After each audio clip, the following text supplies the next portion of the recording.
محرم الحرام کا احترام، محرم الحرام کی قدر و قیمت، محرم الحرام کی برتری سیدنا جگر گوشہ رسول حضرت حسین رضی اللہ تعالی عنہ کی شہادت ہی کی وجہ سے نہیں ہے، بلکہ اس کی فضیلت و برتری اس دن سے ہے جس دن اللہ جل جلالہ وعظم نوالہ نے اس کائنات کو پیدا فرمایا اور اس کائنات کے اندر 12 مہینوں کو پیدا فرمایا۔ ان 12 مہینوں کے اندر یہ تیسرا مہینہ ہے جو اشہر حرم کے اندر ہے، یہ تیسرا مہینہ ہے جو محرم الحرام کا مہینہ ہے، یہ حرمت والا مہینہ ہے، عزت والا مہینہ ہے، قدر و قیمت والا مہینہ ہے۔ اس مہینے کی عظمت اس وجہ سے نہیں ہے کہ اس مہینے میں حضرت حسین رضی اللہ تعالی عنہ کی شہادت عمل میں آئی ہے، ہاں اس مہینے میں حضرت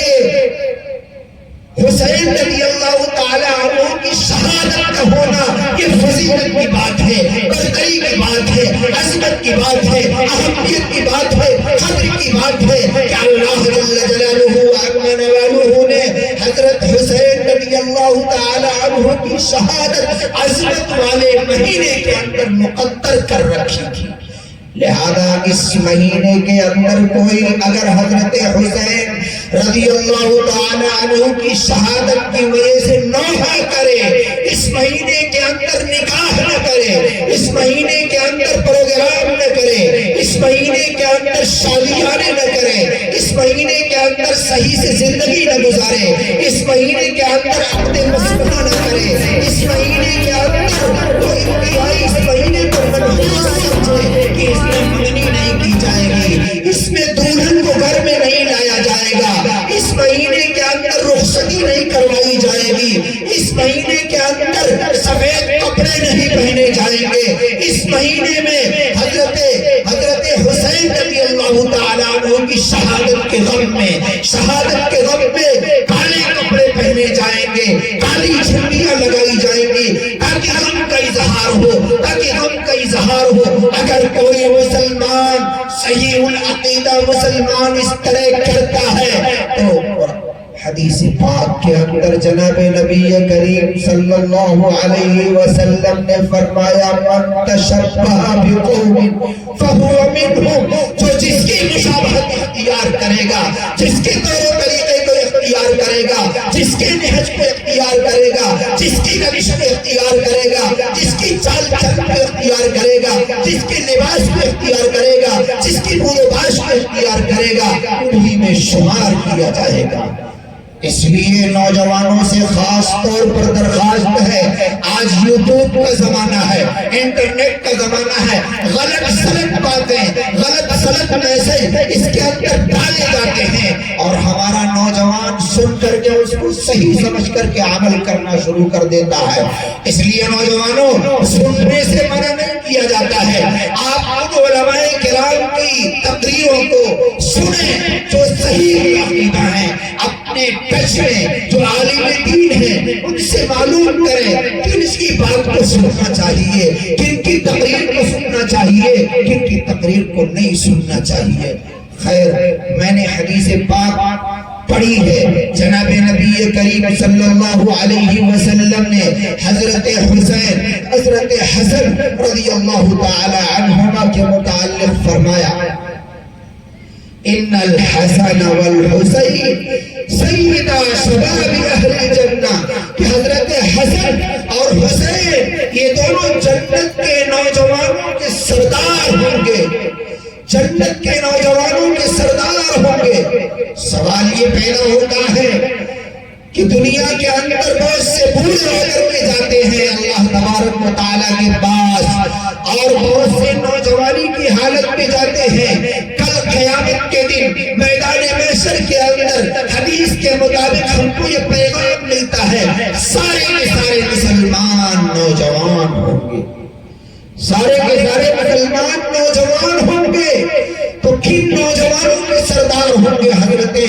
حسن اور حسین جبکہ ایک دوسری روایت کے اندر آتا ہے حضرت ابو بکر رضی اللہ تعالی عنہ کے بارے میں، حضرت عمر رضی اللہ تعالی عنہ کے بارے میں، خلیفہ اول خلیفہ ثانی کے بارے میں آتا ہے کہ یہ دونوں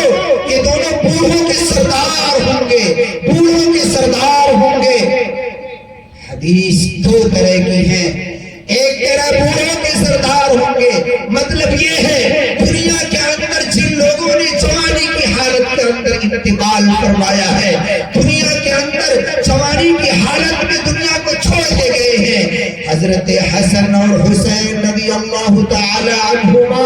جنت میں ان کے سردار ہوں گے، حضرت ابو بکر صدیق رضی اللہ تعالی عنہ، حضرت عمر فاروق رضی اللہ تعالی عنہ جنت کے اندر لوگوں کے سردار ہوں گے جنہوں نے اپنی عمر طبعی بڑھاپے کی گزار کر دنیا سے تشریف لے گئے ہیں، ان کے سردار ہوں گے۔ اس لیے دونوں حدیثوں کے اندر کوئی فرق نہیں ہے، کوئی تضاد نہیں ہے، دونوں کا الگ الگ محمل ہے۔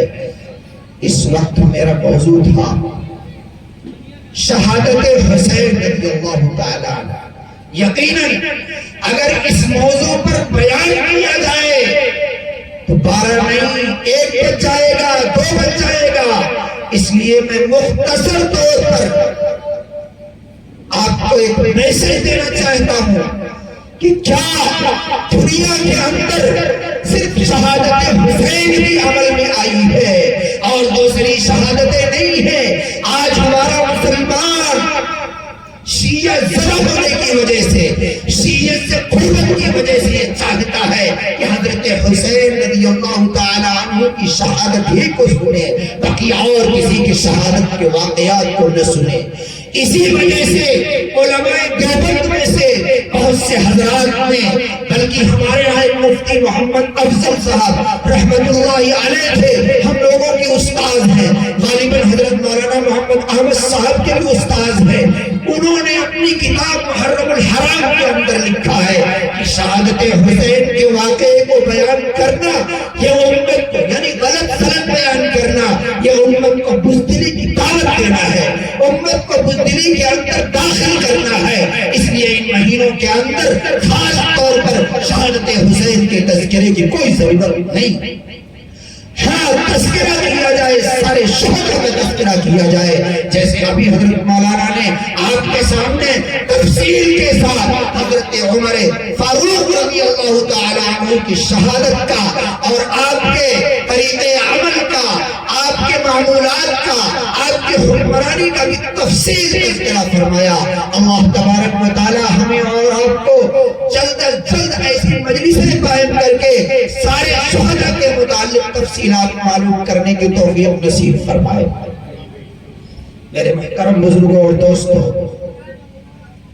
شہادت حسین کے واقعات کے بیان کرنے والے سنیں، جو سننے کے عادی ہیں وہ بھی سنیں، جو سناتے ہیں وہ بھی سنیں۔ شہادت حسین کے واقعات میں صرف اور صرف حضرت حسین رضی اللہ تعالی عنہ کے نامی اس کے گرامی کو ہائی لائٹ کیا جاتا ہے، بقیہ اور دوسرے شہداء جو ہیں جن کی شہادتیں اسی کربلا کے میدان میں پھیلے ہوئی ہیں ان کو بیان نہیں کیا جاتا، ان کے ناموں کو نہیں لیا جاتا۔ یہ کیوں؟ شیعیت سے، شیعیت سے، خوارجیت سے تعلق کی وجہ سے، وہاں کی چیزوں کو اختیار کرنے کی وجہ سے ایسا لوگوں کے اندر پیدا ہو گیا ہے کہ لوگ شہداء کے نام کو نہیں لیتے، اور اس طریقے میں شہادت کے واقعات کو بیان کیا جاتا ہے کہ جیسے حضرت حسین رضی اللہ تعالیٰ عنہ کے خانوادے، حضرت علی رضی اللہ تعالیٰ عنہ کے خانوادے کا، حضرت عمر فاروق رضی اللہ تعالیٰ عنہ کے خاندان سے، حضرت ابو بکر رضی اللہ تعالیٰ عنہ کے خاندان سے چشمت ہو، آپس میں عداوت ہو، آپس میں بغض ہو، آپس میں دشمنی ہو، حالانکہ ایسی بات نہیں ہے۔ یہ سارے کے سارے صحابہ کرام ہیں، نبی کریم صلی اللہ علیہ وسلم کی طرف سے یہ سب کے سب آپس میں سیر و شکل تھے، آپس میں بالکل ہم نہ رہتے تھے، آپس میں ایک دوسرے کا خیال رکھتے تھے، یہاں تک کہ آتا ہے کہ حضرت علی رضی اللہ تعالی عنہ نے اپنی ایک اولاد، اپنے ایک لڑکے جو غالباً لیلا سے پیدا ہوئے تھے، لیلا ان کی بیوی تھی، ان سے پیدا ہوئے تھے، جب حضرت ابو بکر صدیق رضی اللہ تعالی عنہ کی وفات ہو گئی، دنیا سے آپ پردہ فرما گئے اور ادھر بچے کا تولد ہونے والا تھا، حضرت علی رضی اللہ تعالی عنہ نے اپنے اس دوست کی محبت میں، تعلق میں، رواداری میں، محبت میں اپنے فرزند کا نام ابو بکر رکھا تھا، اپنے فرزند کا نام ابو بکر رکھا تھا۔ اسی طریقے سے حضرت عمر فاروق رضی اللہ تعالی عنہ کی محبت اس قدر غالب تھی، ایک لڑکا پیدا ہوتا ہے، اس کا نام حضرت علی رضی اللہ تعالی عنہ عمر رکھتے ہیں، اسی طریقے سے ایک لڑکا پیدا ہوتا ہے، حضرت علی رضی اللہ تعالی عنہ اس کا نام عثمان رکھتے ہیں۔ یہ دلیل ہے اس بات کی کہ حضرت علی رضی اللہ تعالی عنہ اور آپ کے خاندان والوں کو ان تینوں خلفاء سے کوئی بیع نہیں تھا، آپس میں محبت تھی، مودت تھی، آپس میں رشتہ داریاں تھی، ایک دوسرے کے حقوق کو ادا کرتے تھے۔ بلکہ آگے بڑھ کر میں ایک بات اور کہتا ہوں کہ جب حضرت حسین رضی اللہ تعالی عنہ مکے سے چلے، کیوں چلے؟ اس لیے چلے تاکہ کوفہ کے اندر اسلامی نظام قائم کیا جائے، اور خود بخود حضرت حسین رضی اللہ تعالی عنہ پر نہیں آئے تھے، کوفے سے ایک روایت کے مطابق 18,000 خطوط آئے، ایک روایت میں کچھ اور ہے، اتنے خطوط حضرت حسین رضی اللہ تعالی عنہ کے پاس آئے۔ پھر آپ نے ارادہ فرمایا کہ کوفہ چلتے ہیں اور چل کر کے وہاں نظام حکومت کو، نظام سلطنت کو قائم کیا جائے گا، وہ نظام سلطنت، وہ نظام خلافت جو کل تک رسول اللہ صلی اللہ علیہ وسلم کے نظام پر چلتی تھی، جو کل تک حضرت عمر فاروق کے نظام پر چلتی تھی، جو کل تک حضرت عمر فاروق کے نظام پر چلتی تھی، حضرت ابو بکر کے نظام پر چلتی تھی، حضرت عثمان غنی کے نظام پر چلتی تھی، آج اس کے اندر ملوکیت آ رہی ہے، بادشاہت آ رہی ہے، تناسانی آ رہی ہے، شریعت کی مخالفت آ رہی ہے، جس کی وجہ سے حضرت حسین رضی اللہ تعالی عنہ نے ارادہ فرما لیا کہ وہ کوفہ جائیں۔ الغرض انہوں نے کوفہ جانے سے پہلے اپنے چچا زاد بھائی حضرت مسلم بن عقیل کو حالات کا جائزہ لینے کے لیے بھیجا، انہوں نے حالات کا جائزہ لیا، خوشگوار حالات تھے، خط لکھ کر کے بھیج دیا آپ تشریف لے آئیے، سب لوگ آپ کے ہاتھ پر بیعت کرنے کے لیے تیار ہیں، اور ادھر خط پہنچتا ہے، ادھر خط پہنچتا ہے اور معاملہ کچھ الگ ہو جاتا ہے۔ اس وقت خلیفہ تھے،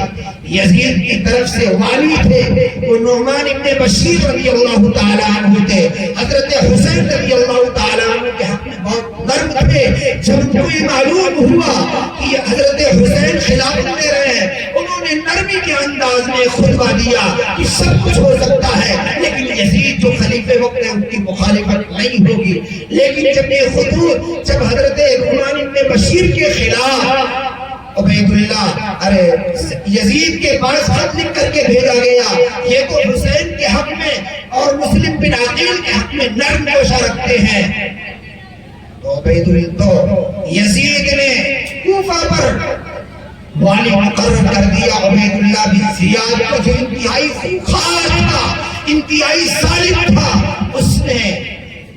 اس نے مسلم بن عقیل کو ختم کروایا، نیست و نابود کروایا، ان کو شہید کروایا۔ پھر اس کے بعد حضرت حسین رضی اللہ تعالی عنہ اس خط کے مطابق چلتا ہوئے یہاں تک کہ زبالہ کے مقام پر تشریف لائے، وہیں یا مقام سالبہ پر تشریف لائے، وہیں ان کو معلوم ہوا کہ مسلم بن عقیل کو شہید کر دیا گیا، اور ایک خط مسلم بن عقیل کی طرف سے ان کے پاس پہنچا جو محمد بن اشعث لے کے آیا تھا۔ اس نے بھیجا تھا کہ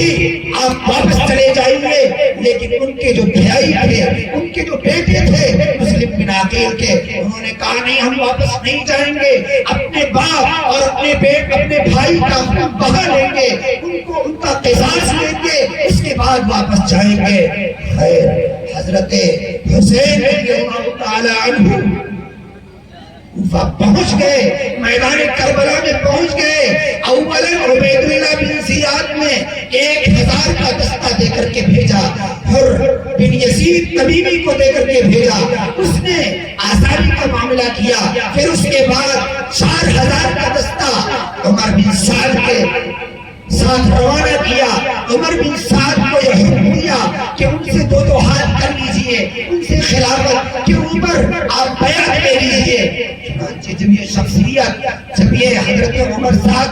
بن سعد رضی اللہ تعالی عنہ اپنا پورا لشکر لے کر کے حضرت حسین کی خدمت میں پیش ہوتے ہیں، حضرت حسین رضی اللہ تعالی عنہ کی ابتدا میں دونوں جماعتیں نماز پڑھتی ہیں، دونوں طرف کے لوگ نماز پڑھتے ہیں، لیکن میرے محترم بزرگوں اور دوستوں کیا کہیے، حالات ایسے بدلتے چلے گئے، یہاں تک کہ پھر اس کے بعد عمر بن سعید نے یہ کہا کہ آپ عبید اللہ بن زیاد کے حکم پر یہ کہا کہ آپ یا تو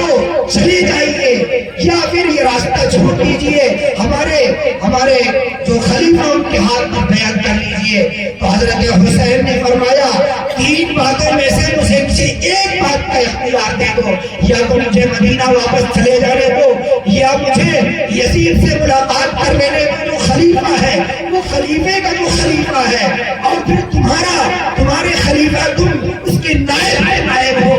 تمہارے ہاتھ کے اوپر ہماری کیا وقت ہے، حیثیت ہے کہ ہم تمہارے ہاتھ کے اوپر بیعت کریں، اس لیے ہم کو ہمارے مقابل میں جو شخص ہے بلکہ مقابل میں نہیں ہے اس کے ہاتھ پر ہم بیعت کریں گے، یا جو چاہیں گے کریں گے، ہم کو یزید کے پاس جانے دو۔ پھر اس یہ اختیار اور لیا، یا تو اگر ان 2 باتوں میں سے کوئی ایک اختیار دینا نہیں چاہتے ہو تو مجھے سرحد پر چلے جانے دو، وہاں مجاہدین کے ساتھ جہاد کرتے ہوئے میں اپنی زندگی کو ختم کر دوں گا۔ یہ حضرت حسین رضی اللہ تعالی عنہ نے 3 آپشن پیش کیے۔ جب اس آپشن کو عبید اللہ بن زیاد کی خدمت میں پیش کیا گیا، اس کے سامنے پیش کیا گیا، تو اس نے مان لیا کہ ہاں اس کو مان لیا جاتا ہے، صحیح ہے حضرت حسین کا کہنا، اور جنگ سے فرصت مل جائے گی، خون کرنے سے فرصت مل جائے گی، دونوں طرف سے خون خرابہ کرنے سے فرصت مل جائے گی۔ لیکن ہر وزیر کے پاس اس کے مشاور ہوتے ہیں، اس کو مشورہ دینے والے ہوتے ہیں، اسی کے پاس شمر ابن ذوالجوشن جیسا ہوا تھا جو انتہائی بدبخت تھا، کمینہ تھا۔ اس شخص نے عبید اللہ بن زیاد سے کہا کہ ابھی تو تمہارے قبضے میں حسین آئے ہیں رضی اللہ عنہ، اگر اب کی بات تمہارے ہاتھ سے چلے گئے تو ناکوں چھری چلانے پڑیں گے، تمہارے قبضے میں کبھی نہیں آئے۔ عبید اللہ بن زیاد کا دماغ پھوٹ گیا اور اس نے خط لکھ کر کے عمر بن سعد کو بھیجا کہ میرا خط پہنچتے ہی تم جنگ چھیڑ دو، پانی بند کر دو اور ان کے ساتھ قتال کرو، مسلح کر دو، نیست و نابود کر دو۔ اس طریقے کا حکم دیا۔ جب یہ حکم پہنچا تو عبید اللہ بن زیاد نے حضرت حسین رضی اللہ تعالیٰ عنہ کی خدمت میں وہ خط پیش کیا۔ اس کے بعد دونوں طرف سے جب آئی تھی، یہاں کے اندر سب سے پہلے شہید ہوئے ہیں علی رضی اللہ تعالیٰ عنہ کے بیٹے محمد الاوسط ہیں۔ دوسرے نمبر پر جو شہید ہوئے وہ ابو بکر ابن عبداللہ ہے، ابو بکر ابن علی ہے، ابو بکر ابن علی جن کے نام پر حضرت ابو بکر کے نام پر جن کا نام رکھا تھا، دوسرے نمبر پر وہ شہید ہوئے۔ تیسرے نمبر پر جن کا نام حضرت عثمان رکھا تھا وہ شہید ہوئے۔ چوتھے نمبر پر عمر جن کا نام رکھا تھا وہ شہید ہوئے۔ پانچویں نمبر پر جعفر نام رکھا تھا ایک بیٹے کا وہ شہید ہوئے۔ چھٹے نمبر پر جن بیٹے کا نام عبداللہ رکھا تھا وہ شہید ہوئے۔ ہوئے. 7ویں نمبر پر جس بیٹے کا نام عبید اللہ رکھا تھا وہ شہید ہوئے. 8ویں نمبر پر جن کا نام نامی اسم گرامی شہادت ناموں کے اندر شہادت کے قصوں کے اندر بیان کیا جاتا ہے. حضرت عباس، حضرت غازی عباس علمبردار، ان کا نام نامی اسم گرامی آتا ہے، وہ شہید ہوئے. پھر اس کے بعد حضرت حسین رضی اللہ تعالی عنہ کا نام نامی اسم گرامی آتا ہے، وہ شہید ہوئے. اور صرف یہی نہیں شہید ہوئے، یہ سب بیٹے ہیں حضرت علی رضی اللہ تعالی عنہ کے. ہم اور آپ یہ سمجھتے ہیں حضرت علی رضی اللہ تعالی عنہ کا ایک بیٹا جس کو حضرت حسین کہا جاتا ہے وہی میدان کربلا میں شہید ہوئے. ایسی بات نہیں ہے. 9 بیٹے حضرت علی کے، سادات کے، حضرت فاطمہ کا ایک بیٹا، دوسری بیویوں سے متفرق بیٹے حضرت علی کے یہ شہید ہوئے ہیں. حضرت حسین رضی اللہ تعالی عنہ کا 2 بیٹے شہید ہوئے. حضرت علی رضی اللہ تعالی، حضرت حسین رضی اللہ تعالی عنہ نے اپنے بیٹوں 3 بیٹوں کا نام حضرت علی کے نام سے رکھا. علی الاکبر، علی الاوسط، علی الاصغر، یہ 3 نام ہیں حضرت حسین کے بیٹے کا. ان تینوں ناموں میں سے 2 بیٹے اسی میدان کربلا کے اندر شہید ہوئے. علی الاکبر شہید ہوئے اور علی الاصغر شہید ہوئے جو حضرت حسین رضی اللہ تعالی عنہ کے غالباً ہاتھوں کے درمیان تھے. آپ اپنی گود کے اندر لیے ہوئے تھے، اسی درمیان کو نیزہ لگا، وہ شہید ہو گئے. اسی طریقے سے مسلم بن عقیل کے 2 بیٹے جو مسلم بن عقیل کوفہ کے اندر شہید کر دیے گئے اپنے بیٹوں کے ساتھ، اپنی اہلیہ کے ساتھ. غالباً ان کے 2 بیٹے تھے، ایک کا نام عبداللہ تھا، ایک کا نام محمد تھا. یہ دونوں بیٹے مسلم بن عقیل کے، ایک کا نام قاسم تھا اور ایک ٹھیک ہے عبداللہ اور محمد، یہ دونوں شہید ہوئے. اسی طریقے سے میرے محترم بزرگوں اور دوستوں، اس جنگ کربلا کے اندر حضرت حسن رضی اللہ تعالی عنہ کے 2 جگرگوشے جن کا نام قاسم تھا، جن کا نام ابو بکر ابن حسین تھا، یہ دونوں شہید ہوئے. یہ نام نہیں گنائے جاتے، صرف اور صرف حضرت حسین رضی اللہ تعالیٰ عنہ جو جگر گوشے بطول ہیں، جو نواسے رسول ہیں، صرف ان کا تذکرہ کیا جاتا ہے. تذکرہ کیا جائے تو سب کا تذکرہ کیا جائے تاکہ معلوم ہو ہم کو کہ حضرت علی رضی اللہ تعالیٰ عنہ کے خانوادے کی، حضرت ابو بکر کے خانوادے سے، حضرت علی حضرت عمر رضی اللہ تعالیٰ عنہ کے خانوادے سے، حضرت عثمان غنی رضی اللہ تعالیٰ عنہ کے خانوادے سے کس قدر تعلق تھا.